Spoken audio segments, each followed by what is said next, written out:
Hello बच्चों, मैं MD sir आपके अपने यूट्यूब चैनल एसएस एकेडमी में आपका स्वागत है। चलिए आज मानव नेत्र के चैप्टर से इम्पोर्टेंट ऑब्जेक्टिव प्रश्न, क्योंकि अभी चल रही है ऑब्जेक्टिव सीरीज। तो चलिए पहले क्वेश्चन के साथ, पहला क्वेश्चन आपके स्क्रीन पर आ चुका है, आप देख ही रहे होंगे। पहला प्रश्न है मानव नेत्र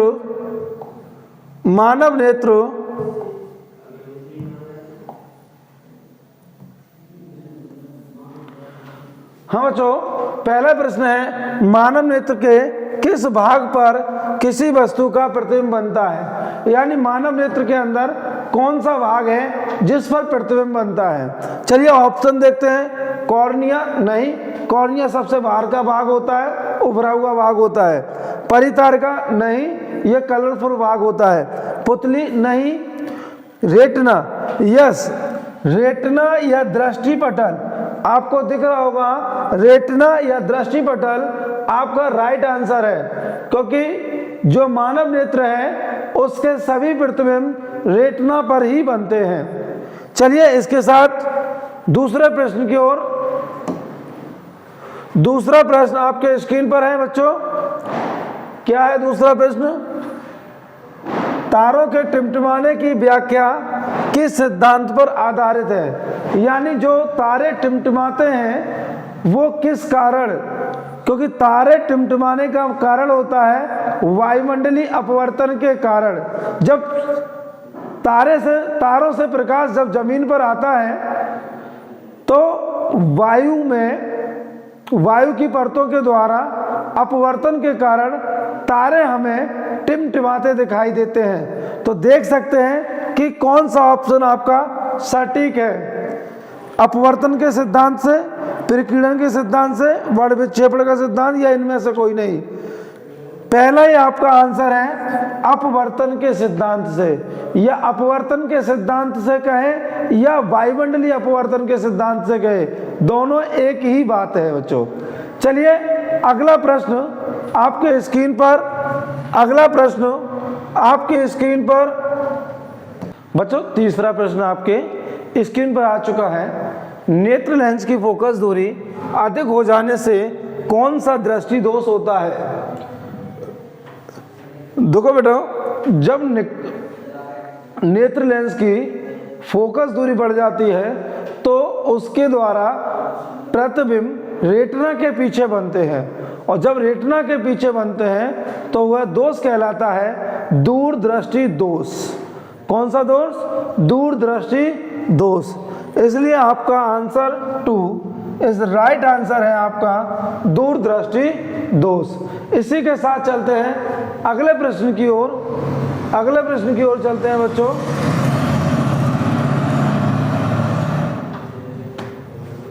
अगला प्रश्न आपके स्क्रीन पर आ चुका है। नेत्र में किसी भी वस्तु का बना प्रतिबिंब, नेत्र में किसी भी वस्तु का बना प्रतिबिंब होता है, और नेत्र में कोई भी प्रतिबिंब बनता है वो वास्तविक और उल्टा बनता है। और बच्चों आप देख सकते हैं वास्तविक, उल्टा तथा छोटा, यानी ऑप्शन आपका सी बिल्कुल राइट आंसर है, क्योंकि प्रतिबिंब कैसा बनता है रेटिना पर? वास्तविक, उल्टा और बहुत छोटा बनता है। इसी के साथ अगले प्रश्न की ओर बढ़ते हैं। अगला प्रश्न है आपके स्क्रीन पर। जो नेत्र निकट स्थित वस्तुओं को स्पष्ट नहीं देख सकता या देख पाता, उस नेत्र में होता है कौन सा रोग होता है? जो नेत्र निकट स्थित वस्तुओं को नहीं देख पाता है, जो निकट की नहीं देख पाता है, उसके अंदर दोष होता है दूरदृष्टि दोष। कौन सा दोष होता है बच्चों? दूरदृष्टि दोष। जो निकट की नहीं देख सकता, जो वस्तु निकट की नहीं देख सकता है उसके अंदर दूरदृष्टि दोष होता है। Option A is right answer है बच्चों, ऑप्शन ए। चलिए अगले प्रश्न की ओर बढ़ते हैं। अगला प्रश्न है आपकी स्क्रीन पर। श्वेत प्रकाश किस किरण जब किसी प्रिज्म से होकर गुजरती है तब जो रंग सबसे अधिक विचलित होता है बच्चों, तो आप बताओ प्रिज्म की, जब प्रिज्म से श्वेत प्रकाश निकलता है तो आधार की ओर कौन सी किरण होती है, यानी सबसे नीचे आधार की ओर कौन सी किरण होती है? हाँ बच्चों, बैगनी रंग की। वही किरण जो आधार की ओर मुड़ती है वही सबसे अधिक विचलित होती है, जिसे बैगनी रंग, कौन सा रंग? बैगनी रंग, यानी option C is right answer है बच्चों, option C is right answer. इसी के साथ बढ़ते हैं अगले प्रश्न की ओर। अगला प्रश्न है आपका, अगला प्रश्न है बच्चों, अपने लेंस की फोकस दूरी, आप पढ़ सकते हैं और कमेंट देके बताइए। अपने लेंस की फोकस दूरी को बदलकर दूर या निकट की वस्तुओं को साफ साफ देख सकने के आंख के गुण को क्या कहते हैं? अपने लेंस की फोकस दूरी को बदलकर दूर या निकट की वस्तुओं को साफ साफ देख सकने की क्या कहते हैं? क्षमता। कौन सी क्षमता? समंजन क्षमता बच्चों। समंजन क्षमता जो होती है, लेंस के अंदर की क्षमता होती है, वो फोकस दूरी को बदलकर प्रतिबिंब को सेट कर देता है। चलिए बच्चों अगले प्रश्न की ओर बढ़ते हैं। कम समय में ज्यादा प्रश्न कराने हैं, इसलिए आगे बढ़ना है। जरा दूरदर्शिता या जरा दूरदृष्टि दोष से पीड़ित व्यक्ति का उपचार किस प्रकार के लेंस से किया जाता है? जरा दूरदर्शिता, जरा दूर यानी आंख के अंदर ऐसा दोष जिसमें पास और दूर दोनों की नजर कम हो जाती है, यानी दोनों नजरों में दोष आ जाता है, उसे पास का भी नजदीक साफ नहीं दिखता, दूर का भी, अधिक दूर का भी नहीं दिखता, तो ऐसा दोष कहलाता है जरा दूरदृष्टि दोष। और इस दोष को सही करने के लिए द्विफोकस लेंस चाहिए, द्विफोकस लेंस, जिसे कहते हैं वाइफोकल। क्या कहते हैं इंग्लिश में? वाइफोकल लेंस। वाइफोकल लेंस जो है वो आपका जरा दूरदृष्टि दोष के उपचार में उपयोग लाता है। अगला प्रश्न, अगला प्रश्न आपके स्क्रीन पर है। अगला प्रश्न, एक स्वस्थ मानव नेत्र के लिए निकट तथा दूर बिंदु, स्वस्थ मानव के लिए निकट तथा दूर बिंदु होता है। निकट बिंदु बच्चों कौन सा होता है? निकट बिंदु, यानी उसका निकट बिंदु होता है 25 सेंटीमीटर तथा दूर बिंदु होता है अनंत। अनंत, निकट बिंदु 25 सेंटीमीटर और दूर बिंदु अनंत। चलिए ऑप्शन देखते हैं कौन सा सही है। निकट बिंदु 25 सेंटीमीटर और अनंत, दूरबीन अनंत। Option D is right answer है बच्चों, ऑप्शन डी। चलिए इसी के साथ अगले प्रश्न की ओर बढ़ते हैं। जल्द से जल्द कमेंट कीजिए और बताइए कि आपके कितने प्रश्न सही और सटीक गए हैं। अगला प्रश्न आपकी स्क्रीन पर आ चुका है, क्वेश्चन नंबर 10। विभिन्न दूरियों पर वस्तुओं के प्रतिबिंब को फोकस करने के लिए आंख के लेंस की फोकस दूरी परिवर्तित होती है। आंख के लेंस की फोकस दूरी किसके द्वारा परिवर्तित होती है बच्चों? पुतली, नॉट पुतली, नॉट पुतली, यस, किसके द्वारा होती है बताओ? ऑप्शन दो आंसर कमेंट में। नॉट पुतली, नॉट रेटिना, यानी सिलेरी पेशियों द्वारा। सिलेरी पेशियों द्वारा बोलते हैं पक्षमाभी पेशियों द्वारा। आप बुक में देखेंगे चित्र के ऊपर लिखा होता है पक्षमाभी पेशियों द्वारा, उसे सिलेरी पेशियों द्वारा भी बोला जाता है बच्चों। इसी के साथ अगले प्रश्न की ओर बढ़ते हैं। अगला प्रश्न है आपका, जो नेत्र दूर स्थित वस्तुओं को स्पष्ट नहीं देख पाता है, जो नेत्र दूर स्थित वस्तुओं को स्पष्ट नहीं देख पाता है, उस नेत्र में होता है, उस नेत्र में बच्चों कौन सा दोष होता है? कौन सा दोष होता है बच्चों? कौन सा दोष होता है? कमेंट में बताइए, कमेंट में लिख के बताइए कौन सा दोष होता है। जो वस्तु नेत्र दूर स्थित, दूर का नहीं देख पाता, उसके अंदर होता है निकट दृष्टि दोष।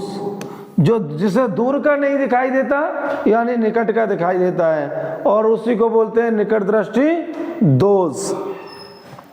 यस बच्चों, अगला प्रश्न है आपके स्क्रीन पर। अगला प्रश्न, किस दृष्टि दोष में किसी वस्तु का प्रतिबिंब रेटिना के आगे बनता है? अभी मैं इसके बारे में बता ही रहा था आपको कि कब आगे बनता है। चलिए कमेंट देके बताइए, किसी दृष्टि दोष में किसी वस्तु का प्रतिबिंब रेटिना के आगे बनता है। रेटिना के आगे कौन से बनेगा? नंबर रेटिना के आगे बनेगा, पहला पॉइंट निकट दृष्टि दोष। कौन सा है? निकट दृष्टि दोष।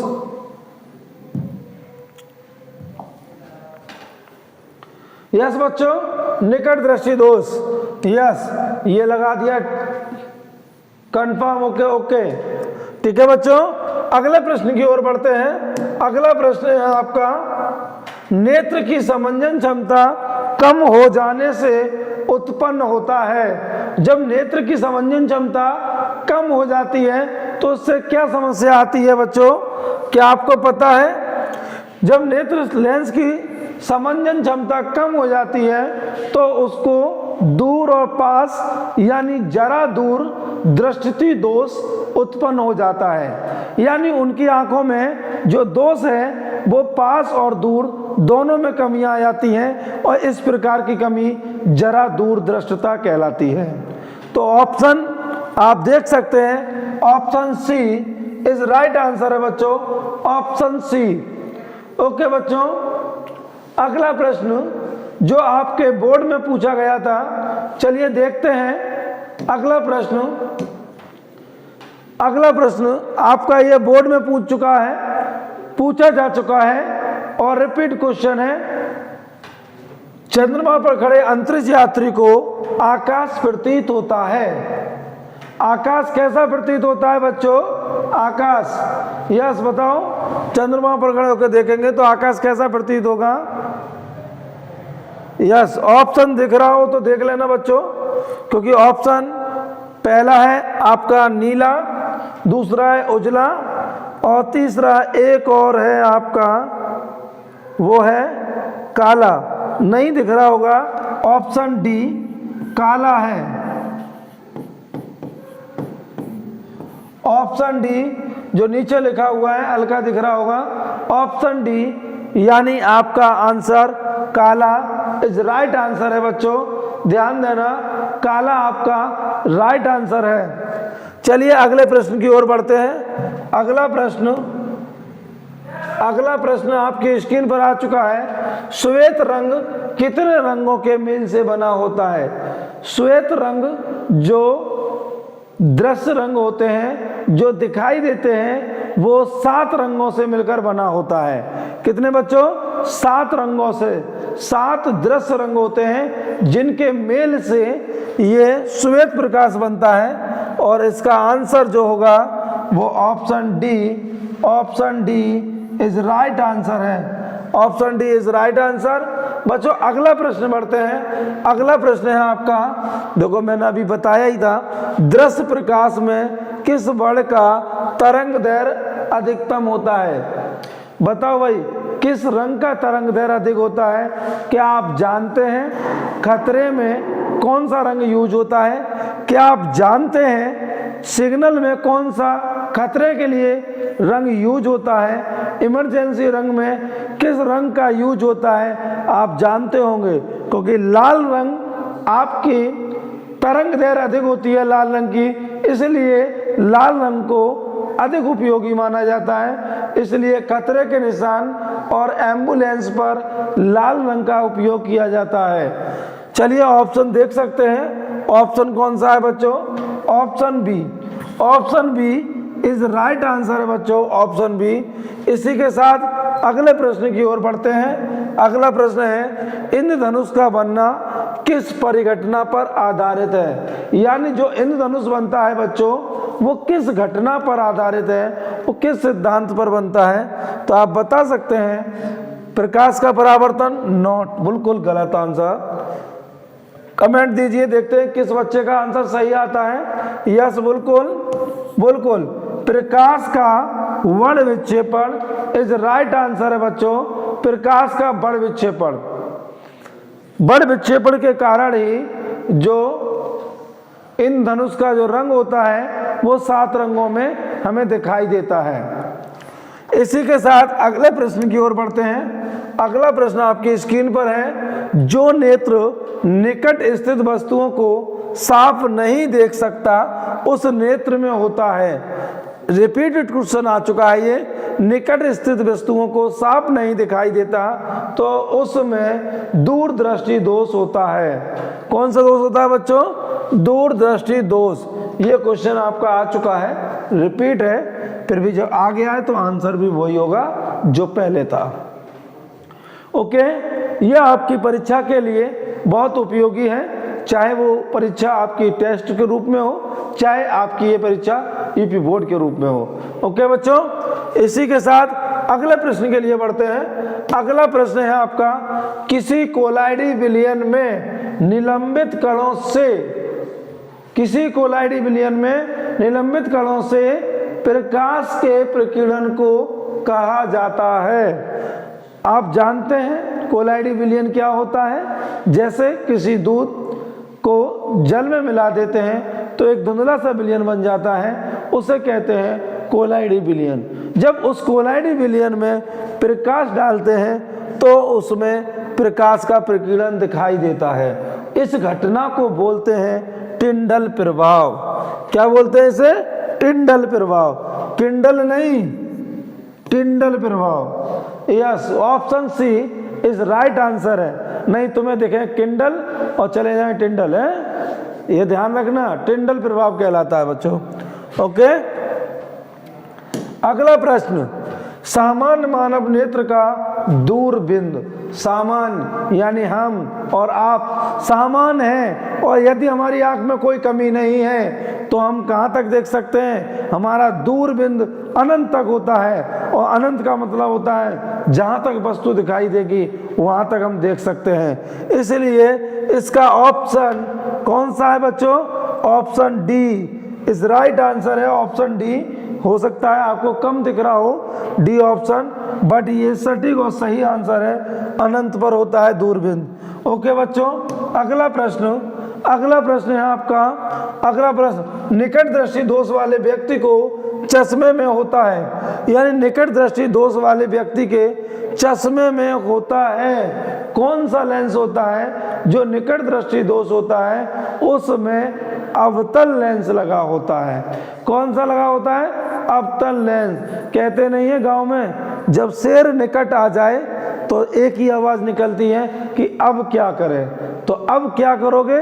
तो केवल अवतल को लगाओ, सब छोड़ दो, निकट आ चुका है दोस्त तो फिर अवतल लगा लो भाई।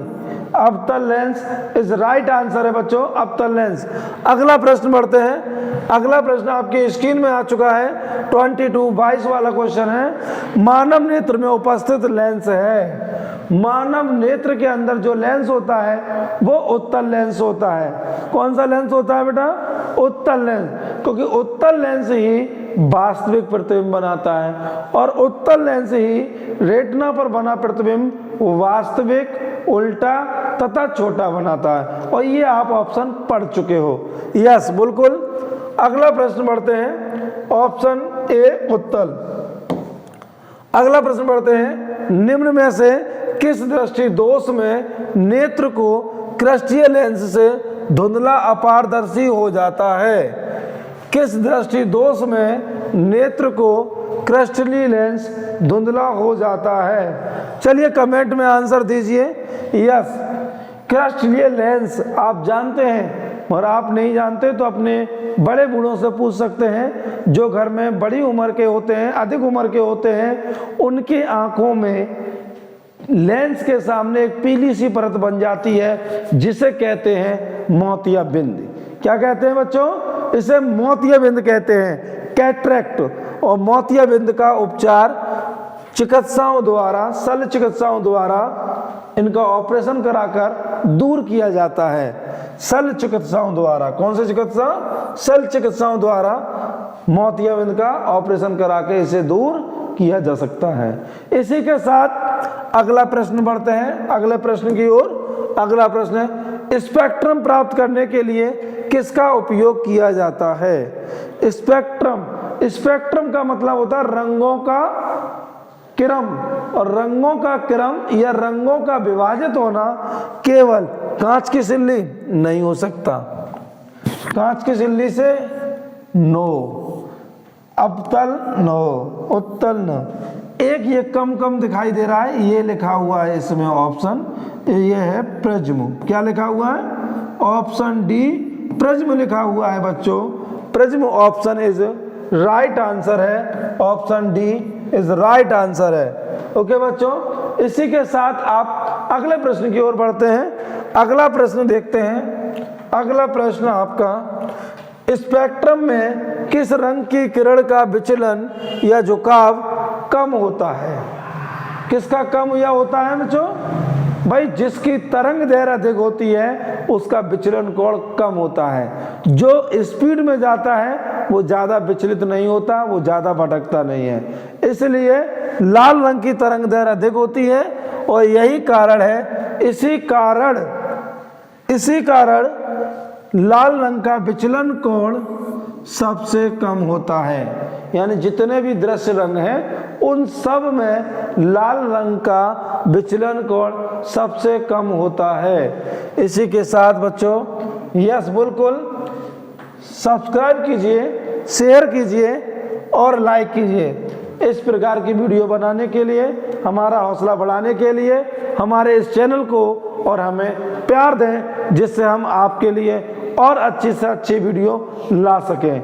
मंजिलें भी सर झुका देंगी जब दमदार तेरी तैयारी होगी, मुट्ठी में होगा तेरा रिजल्ट, जब मुट्ठी में होगा रिजल्ट तेरे किताबों के संग जब तेरी यारी होगी।